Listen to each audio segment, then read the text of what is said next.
Let me ask you something personal.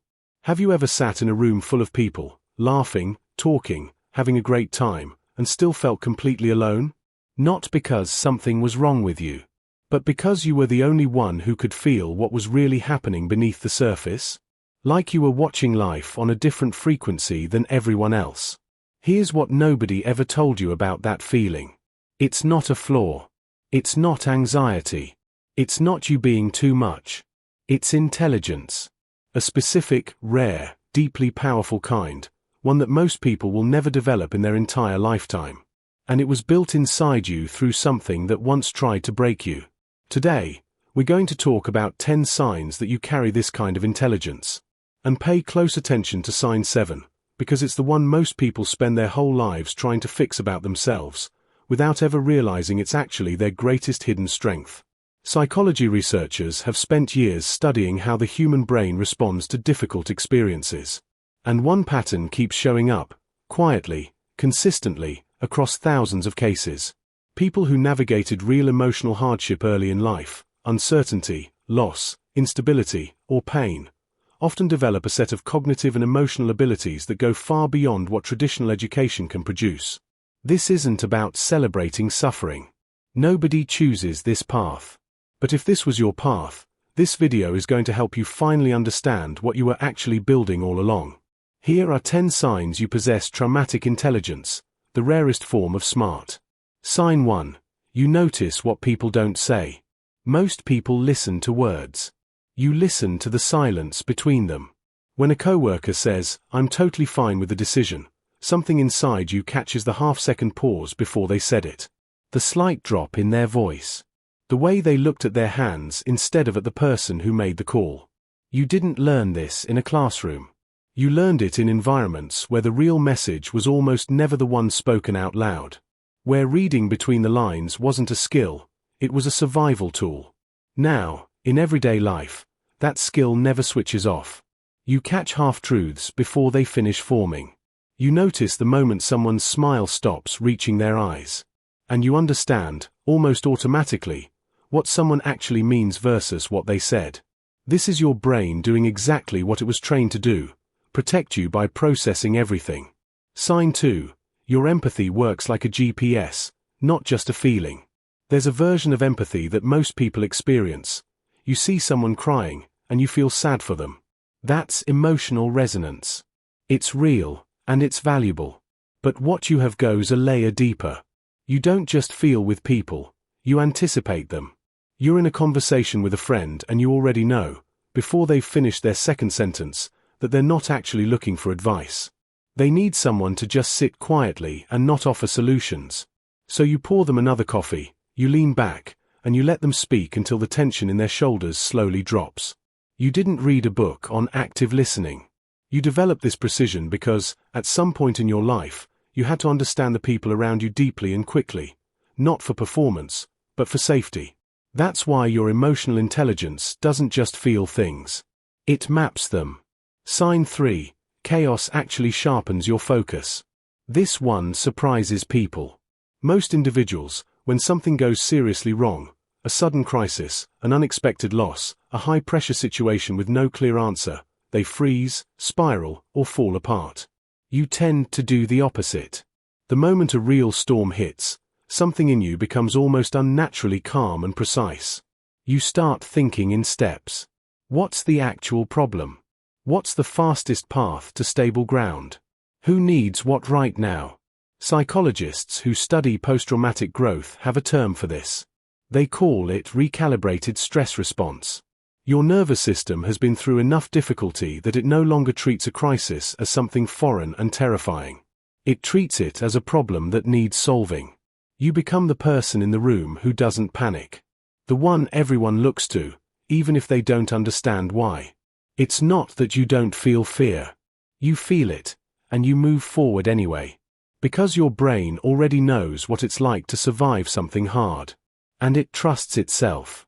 Sign 4. You are a natural student of human behavior. You find people fascinating. Not in a nosy way. In a genuinely curious, deeply analytical way.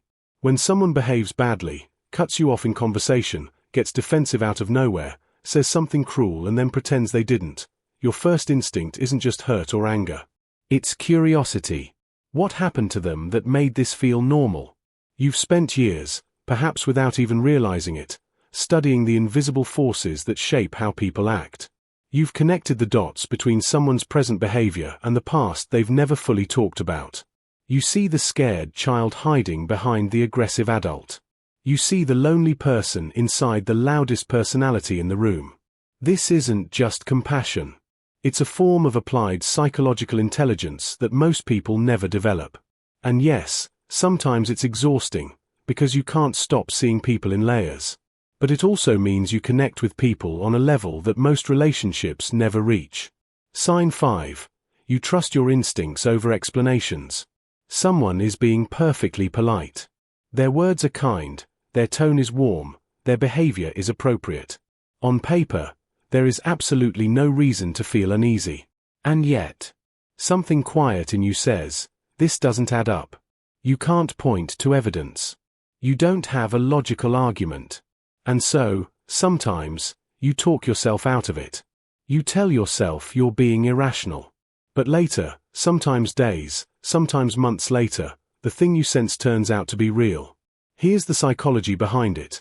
Your brain has processed tens of thousands of microsignals over your lifetime. Tiny inconsistencies in eye contact, tone, body language, timing. It stores all of that. And when something in the present doesn't match the pattern, your brain fires a quiet alarm. That alarm is your intelligence speaking. Learning to trust it, instead of overriding it with logic, is one of the most important things you can do for yourself. Sign 6. You are fiercely, almost stubbornly self-reliant. You have a plan. And a backup plan. And honestly, a backup to the backup. When something in your life starts to feel unstable, your instinct isn't to reach out and lean on someone. It's to immediately start problem solving. To research. To prepare. To quietly ensure that you will be okay regardless of what anyone else does or doesn't do. You learned, somewhere along the way, that depending too fully on another person could leave you vulnerable. So you internalize the lesson, build the skill yourself, find the answer yourself, carry the weight yourself.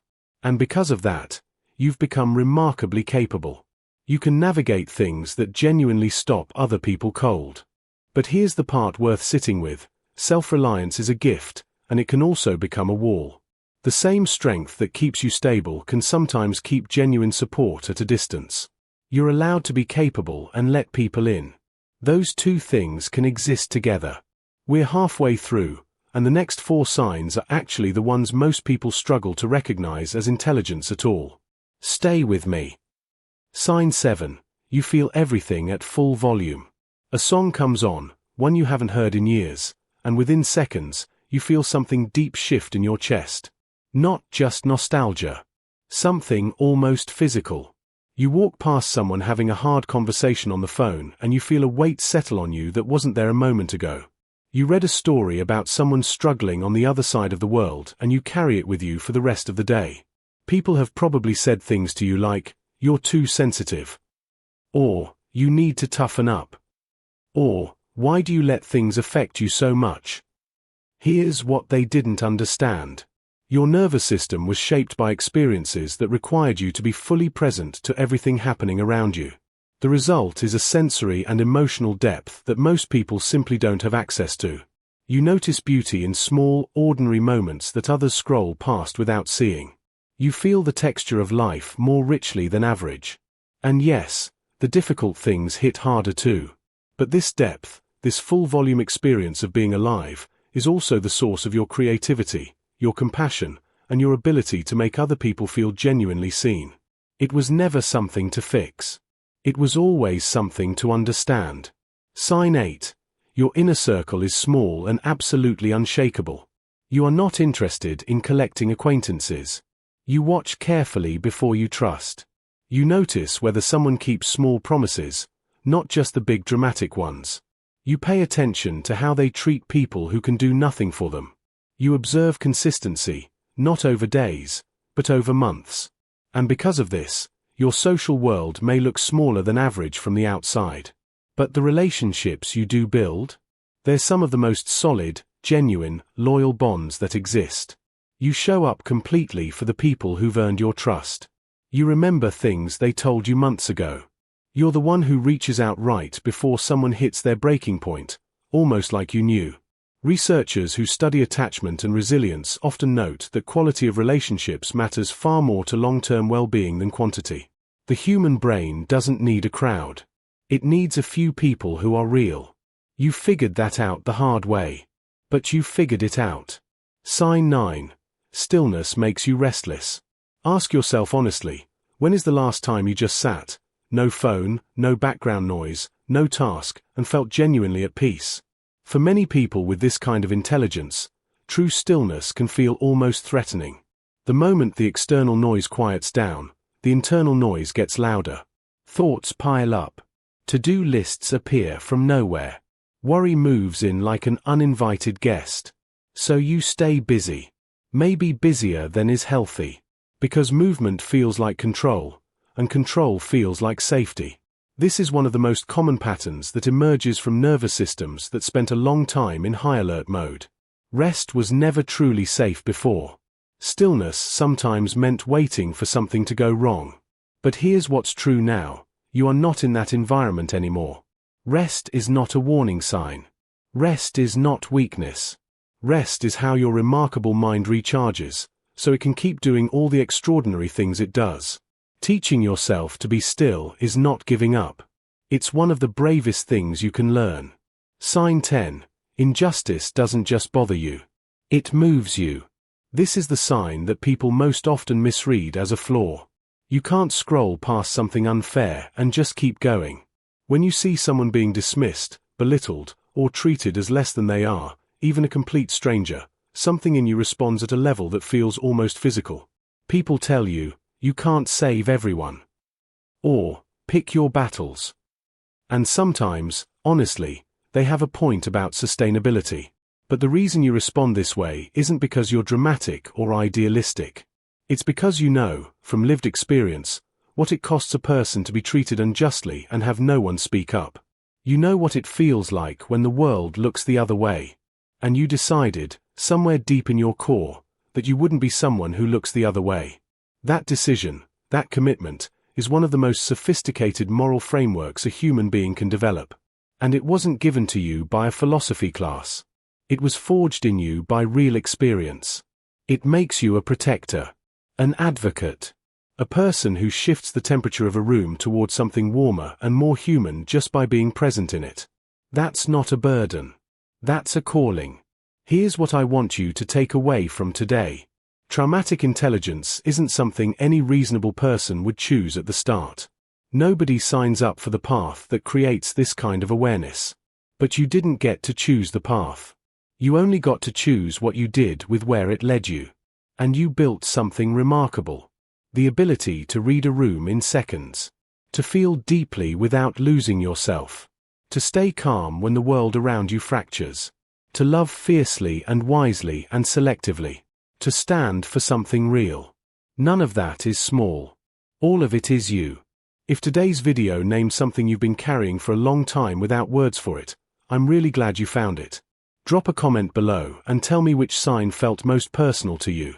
I read every single one, and your story genuinely matters here. If this kind of content speaks to you, subscribe and hit the bell. We go deep on psychology, resilience, and the kind of self-understanding that actually changes how you move through the world. And before you close this video, take one slow breath. Seriously, just one. You've built more than you realize.